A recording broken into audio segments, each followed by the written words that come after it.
할렐루야.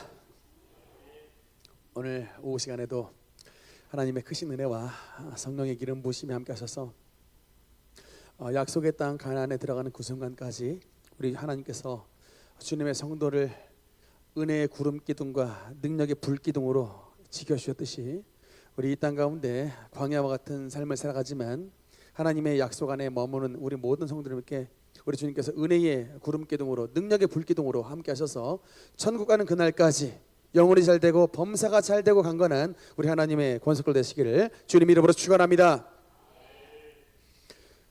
우리는 지금 계속해서 오후 시간에 웨스트민스터 대유리문답을 나누고 있습니다. 오늘은 16번째 시간으로 대유리문답 31번서부터 말씀을 나누도록 하겠습니다. 참고로 말씀드리면 이 대요리 소요리 문답은 우리가 지난번 작년 한 해 동안 말씀을 좀 나눴고요. 대요리 문답은 왜 대요리인가 봤더니 소요리 문답은 좀 짧습니다. 짧아서 소요리 문답이고 대요리 문답은 large예요. 좀 더 깁니다. 좀 더 이제 말씀 구절이 긴 말씀인데 원래는 장로님이나 권사님이나 또는 안수 집사님 항존직들을 교회에서 임명을 할 때에 이 교육을 하게 되어 있고, 여러분 그 권사님들 장로님들 임명 취임식 임직식 할 때 웨스트민스터 대요리 문답 대소요리 문답을 우리 신조로 하실 것을 맹세합니까? 라고 했을 때 아멘 했죠? 아멘은 했지만 무슨 내용인지 모르는 이런 일들이 한국교회 장로교회 안에서 지금 굉장히 많이 벌어지고 있습니다. 뭔지도 모르고 그냥 아멘을 하는, 어떻게 보면 좀 믿음이 좋으신 것으로 생각하는데 좀 안타깝게도 교육은 좀 덜 이루어지고 있다. 그래서 유럽 전통은 소요리 문답은요, 우리는 권사님 교육 때 하는데 초등부 교재예요. 소요리 문답이 누구 교재라고요? 초등부 교재입니다. 그래서 우리가 유럽이나 미국이 여러분 이게 신앙이 약해 보이지만 타락한 분들은 타락을 했어도 여전히 굉장히 유럽이나 미국의 신앙이 스트롱한 분들은요 굉장히 말씀의 수준도 높고요.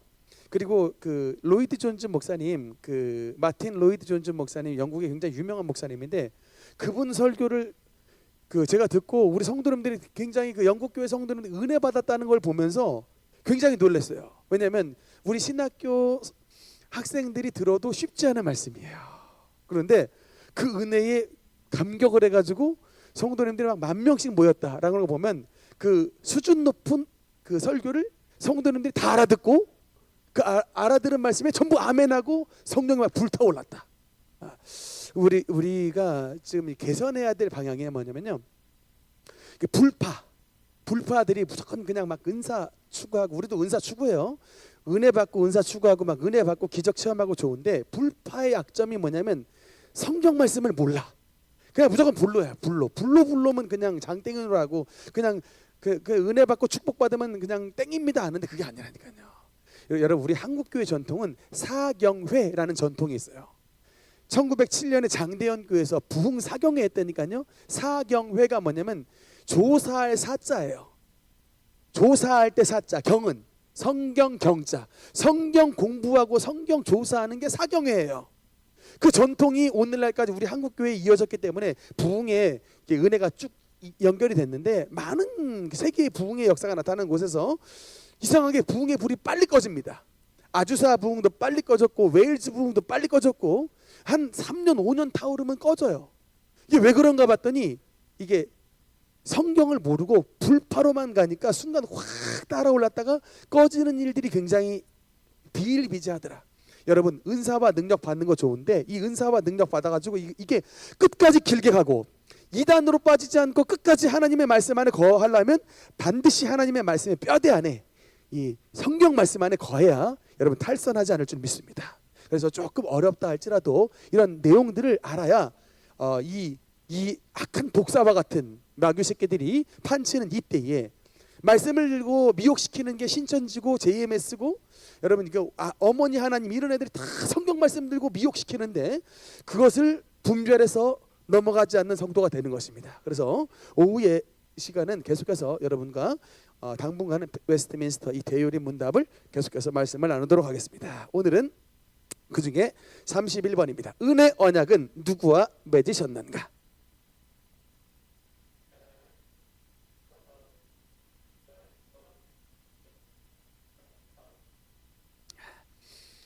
이제 대유리문답에 오늘 보니까 둘째 아담이신이라는 표현이 있습니다. 예수님이 둘째 아담이시랍니다. 여러분 첫째 아담이 누구세요? 첫째 아담은 그 창세기에 나오는 아담입니다. 그러면 둘째 아담은 누구세요? 예수님인데, 그러면 왜 예수님을 일컬어 첫째 아담 그러니까 같은 이제 둘째 아담과 이런 이제 이런 용어를 쓰는가? 여러분께 제가 좀 친절하게 하나는 조금 확대 좀 시켜주시겠습니까? 아담은 뭐냐면 첫 인류의 대표자입니다. 네. 아담은 첫 인류의 대표자로서 그의 불순종이 인류 전체에게 죄와 형벌을 가져왔습니다. 그의 불순종이 인류 전체에게 죄와 형벌과 죽음을 가져온 이거 제가 지난번에 한번 말씀드렸는데 무슨 원리라 그랬죠? 대표성의 원리다. 대표성의 원리다. 그 조선 시대 때에 우리나라 임금, 고종 임금이 이제 을사조약에 체결을 했을 때 고종 임금 한 분만 일제의 식민 백성이 된 게 아니고 고종 임금 밑에 수하에 속해 있는 모든 조선의 백성이 고종 임금의 어인에 따라 한 번 도장 찍었을 때 고종만이 아니라 모든 고종에게 속한 모든 조선의 백성이 일제에 다 식민지가 됐어요. 식민 백성이 됐습니다. 이게 바로 대표성의 원리예요. 이 세상에는 대표성의 원리가 얼마든지 있습니다. 차를 타고 4명이 가고 있는데 가족들이 5명이 가고 있는데 운전하고 있는 운전자 아버지가 졸았어요. 운전자 아버지가 졸아가지고 차 사고가 났습니다. 근데 여러분 차 사고가 아빠만 나요? 같이 타 있는 모든 사람에게 나요? 모든 사람에게 나는 거예요. 이게 바로 대표성의 원리예요. 그러니까 그래서 대표자는 중요한 거야. 대표는 중요합니다. 아담은 인류의 첫 번째 대표로서 그의 불순종이 인류 전체의 죄를 가져왔다. 그런데 예수님이 왜 둘째 아담으로 부르시느냐? 예수님은 뭐냐면 인류의 대표이긴 한데 새로운 인류의 대표로서 주님의 아담과 반대되는 주님의 순종하심이 믿는 모든 자에게 의가 되었다. 주님의 순종하심이 믿는 모든 자에게 생명이 되었다. 그러니까 아담의 불순종이 인류 전체에게 죄와 죽음을 가져왔다면 예수님은 새 인류의 대표이신 예수님의 순종하심으로 말미암아 믿는 모든 자에게 의와 생명이 되셨다. 그게 바로 여러분 예수 그리스도의 대표성의 원리입니다. 그래서 로마서 5장 18절 19절 말씀이 있습니다. 우리 한번 여기 같이 읽겠습니다. 시작. 한 범죄로 많은 사람이 정죄에 이른 것 같이 한 사람의 순종하심으로 많은 사람이 의인이 되리라. 아멘. 그러니까 우리가 아담 안에서 죽은 존재가 됐지만 예수 그리스도 안에서 삶을 얻은 의로운 존재가 되었다. 할렐루야. 그러니까 이제 그래서 이런 둘째 아담 이런 용어를 알면 좀 이제 수준 있는 성도다. 둘째 아담 이런 용어를 알면 어느 교회 다녔어요? 라고 물으면 지축능력교회입니다 라고 얘기하시면 되겠습니다. 할렐루야. 32번. 네. 하나님의 은혜가 둘째 언약에 어떻게 나타났는가?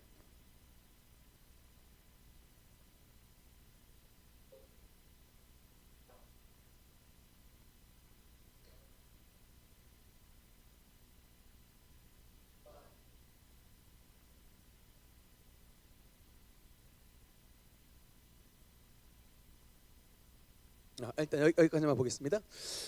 주님의 그러니까 둘째 언약, 즉 예수 그리스도의 십자가 생명의 은혜가 우리에게 어떻게 적용되냐면 지난번에 잠깐 말씀드렸지만 신앙, 즉 믿음으로 적용된다. 여러분 만약에 복음이 수학 능력 시험처럼 1등급 맞은 사람만 천국에 들어보내준다. 만약에 그랬으면 몇 명이나 가겠습니까? 저도 못 가요. 몇 명이나 가겠습니까? 만약에 멘사 클럽 IQ가 150 정도 돼야 되는데 멘사 클럽에 있는 사람처럼 천국은 머리 좋은 놈들만 들어와라고 만약에 하나님이 그걸 정해놓았다면 몇 명이나 가겠습니까? 저도 못 들어가요. IQ가 안 돼. 못 들어가요. 만약에 통장 잔고가 1억 이상 되는 부자만 천국에 들어온다라고 만약 하나님이 계명을 정해놓으셨다면 잔고 좀 채워지신 분 계십니까? 네, 잘은 모르겠는데 우리 중 많이 못 가는 걸로 알고 있어요. 우리 중 많이. 저도 없습니다. 저도 못 가요. 참 감사하게도 근데 여러분 우리 하나님의 구원의 은혜는 우리 소망이 말한 어린 아이서부터 우리 연세 잡수는 어른에 이르기까지 모든 사람에게 딱 한 가지 조건만 주셨어요. 뭐예요? 믿음으로. 그러니까 주님을 믿는. 그러니까 이게 하나님께서 이 믿음으로 말미암아 세상에 있는 지혜로운 자들 다 패해버리시는 거야. 하나님께서 그냥 믿음만 가지면 하나님 나라에 들어올 수 있는 문을 활짝 열어주셨다. 차별이 없는 것입니다. 남녀노소 빈부귀천 동양 서양을 막론하고 모든 주님을 믿는 모든 자 이것 하나만 모시고 들어간 다는 거예요. 얼마나 큰 은혜입니까? 저는 이것만 생각하면 너무나 큰 은혜예요. 주님이 다른 건 요구 안 하시잖아요. 외모를 요구하십니까? 물질을 요구하십니까? 지성을 요구하십니까? 아니면 뭘 요구하십니까? 학벌을 요구하십니까? 딱 하나 주님을 믿는 이 신앙 하나 보고 천국에 들어보내주시겠다. 그러니까 이게 곱씹어 보면 곱씹어 볼수록 주님의 은혜가 너무너무 감사한 거야. 그래서 그 조건으로 밑줄 그어놨죠. 조건으로 신앙을 요구하셨다. 그런데 여러분 이제 그 신앙을 요구하셨는데 그 진짜 주님을 믿는 참 신앙을 가진 자에게는 그 믿음을 가지고 그 믿음의 징표로서 뭘 보신다, 뭘 부어주신다. 성령을 약속으로 주셨다. 성령을 에베소서 1장 13절 말씀 한번 같이 읽겠습니다. 시작.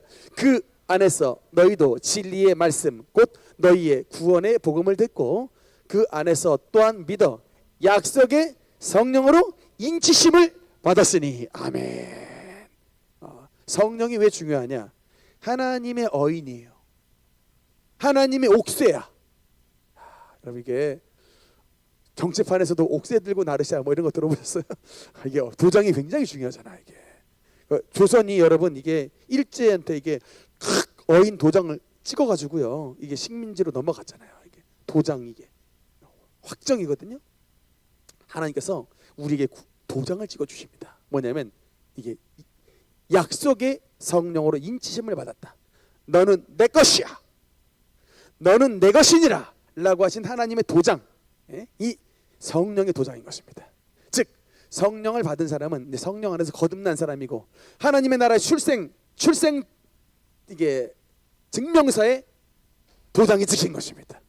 그런데 교회는 나오는데 성령을 못 받았다. 많아요. 교회는 나오는데 성령을 못 받으신 분이 많아. 이게 뭐다? 아직 출생 증명서에 거듭남의 출생 증명서에 주님의 인치심의 도장이 아직 안 찍혔다. 아직 성령을 못 받으신 분은 하나님의 성령을 충만하게 받아서 하나님 나라의 거듭난 백성으로서 온전한 하나님의 인정받는 신앙이 되시기를 주님 이름으로 축원합니다. 은혜 언약은 33번입니다. 항상 같은 양식으로 집행되었는가?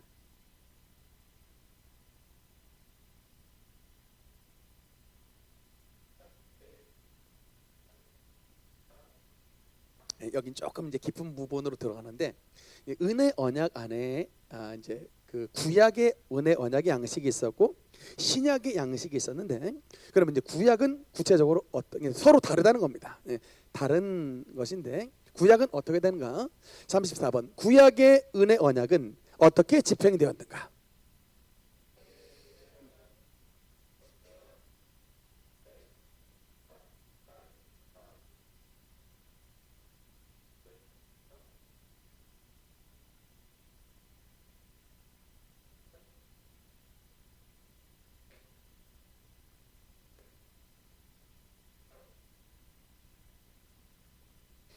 영원한 구원도 받게 된 것이었다. 이제 구약 시대에 대한 말씀인데 이제 신약의 레위기라고 별명이 붙은 히브리서 말씀을 잠깐 보겠습니다. 히브리서 8장 5절에 보면요. 여기도 우리 한번 같이 읽겠습니다. 시작. 그들이 섬기는 것은 하늘에 있는 것의 모형과 그림자라. 여기까지 보겠습니다. 여러분 따라합시다. 구약은 신약의 그림자. 다시 한번 구약은 신약의 그림자. 그래서 이제 구약은 뭐냐면요 오실 예수 그리스도 메시아에 대한 그림자입니다. 여러분 이제 가끔 햇빛이 비치면 그림자가 지잖아요. 그 그림자 보면 내 본 형상이 나타나 있긴 한데 어렴풋하게 나타나죠.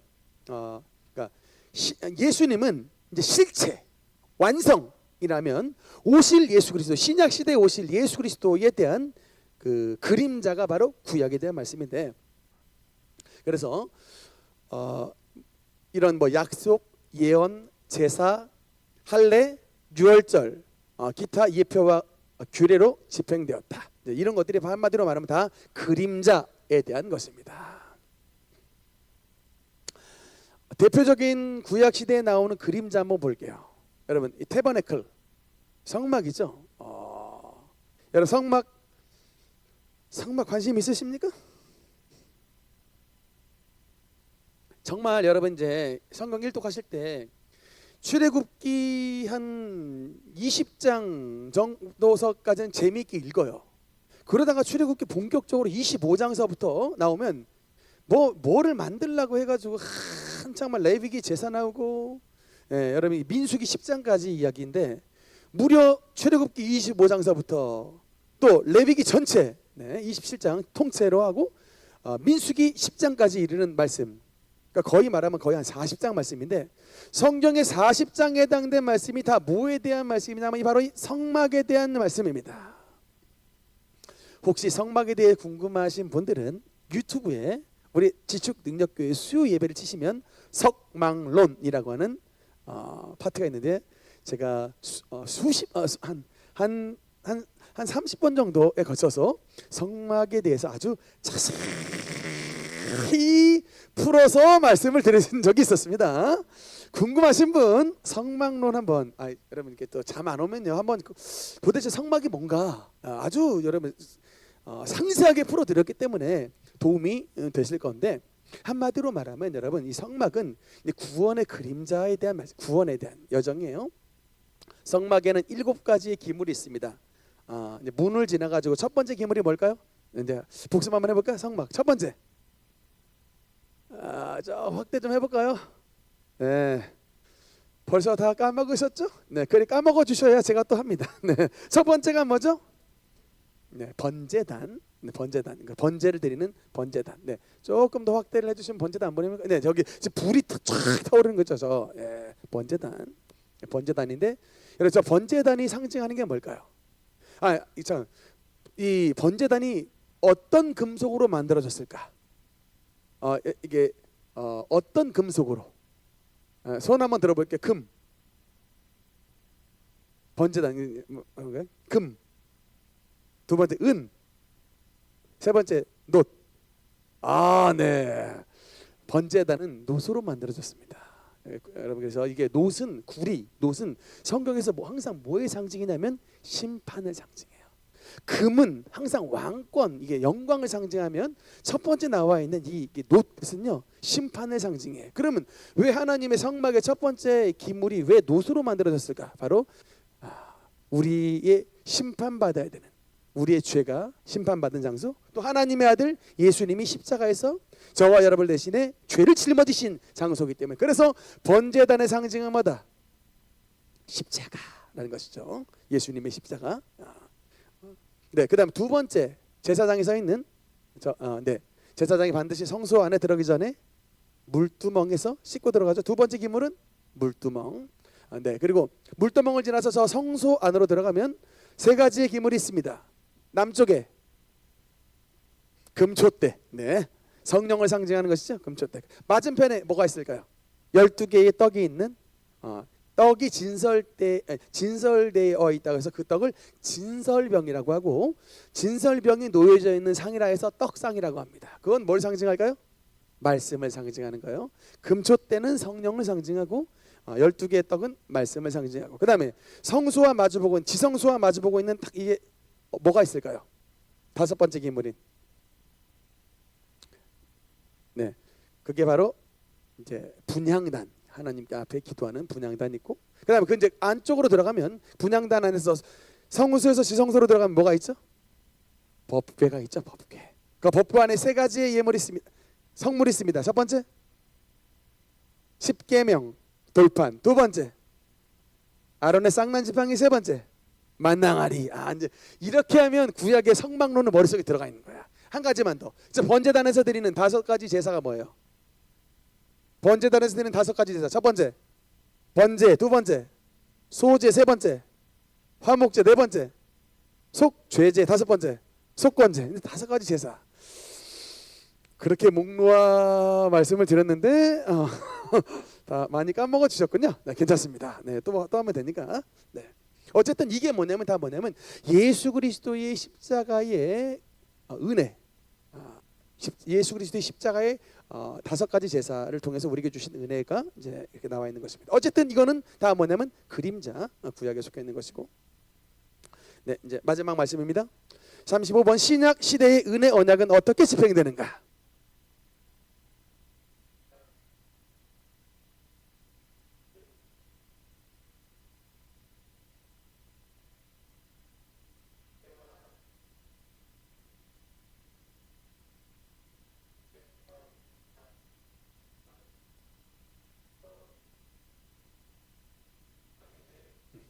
아멘.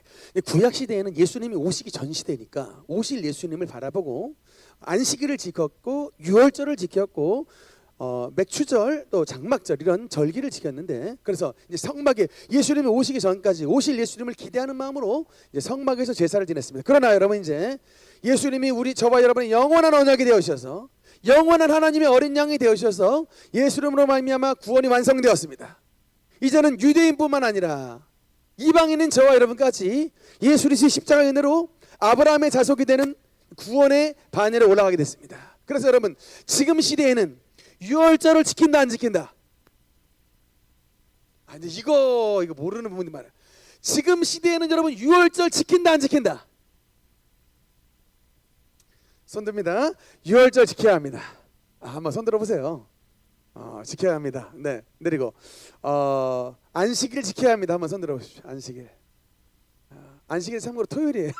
금요일 저녁서부터 토요일까지입니다. 손 드시면 안 돼. 손 드시면 실례야 진짜.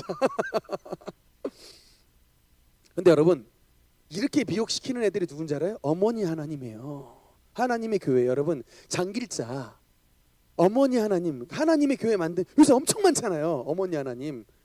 걔네가 여러분 지금도 안식일 지켜야 된다 그러고 지금도 유월절 지켜야 된다 그러고 그런 얘기합니다. 여러분 이 말의 오류가 뭐예요? 왜 우리는 아니다 말해요? 이거는 그림자라니까.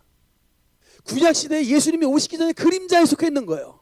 그래서 유월절을 지킴으로 어린 양을 기다렸고 안식일을 지킴으로 우리에게 안식을 주실 예수님이 기다렸는데 예수님이 오셔서 구원을 완성하신 예수님이 안식일날 부활하시지 않고 주일날 부활하셨다니까요. 그래서 주일을 지키는 거예요. 할렐루야. 즉 여러분 우리가 지금 유월절 안 지키고 안식일 안 지키는 이유는 예수님이 구원의 실체이시기 때문에 그런 거예요. 즉 반대로 말하면 유월절 지킨다라고 말하는 건 아직 예수님 메시아 안 오셨다라고 말하는 거예요. 그래서 안 된다는 겁니다. 무슨 말씀인지 아시겠죠? 구원을 완성시키신 예수님이 주일날 부활하셨기 때문에 우리는 주일을 지키는 것입니다. 안식교회들한테 그냥 딱 당당하게 말해야 돼요. 우리는 완성하신 주님이 주일날 부활하셨다. 성경에 10계명 갖다 대가지고 안식일을 기억하여 거룩히 지키라 이거 구약의 율법 된다고요. 그럼 뭐라고 받아쳐야 됩니까? 구약은 그림자입니다 라고 말하면 한마디에 끝나는 거예요. 구약은 그림자입니다. 할례가 구원이 되지 않습니다 라고 하는, 구약은 그림자입니다 말하는 순간 얘들은 얘들 상대하면 안 되겠다 물러가자라고 하는 거예요. 근데 이제 그런가 라고 하면 이제 그때부터는 얘들한테 이제 걸려 넘어지는 것이기 때문에 결론적으로 구약은 하나님의 그림자로서 아들 예수께서 오시기 전에 주신 말씀이고, 신약은 완성하신 예수님을 기념하는 말씀이므로 우리는 더 이상 유월절이 아니라 예수님을 말씀하신 성례가 딱 있죠. 뭐냐면 이것을 기념하여 나를 기억하라. 세례와 성찬입니다. 그래서 우리가 바로 이 세례와 성례를 거함으로 예수님을 기억하는 것입니다. 성례에 대해서는 다음 시간서부터 또 이어서 말씀드리겠습니다. 기도하시겠습니다.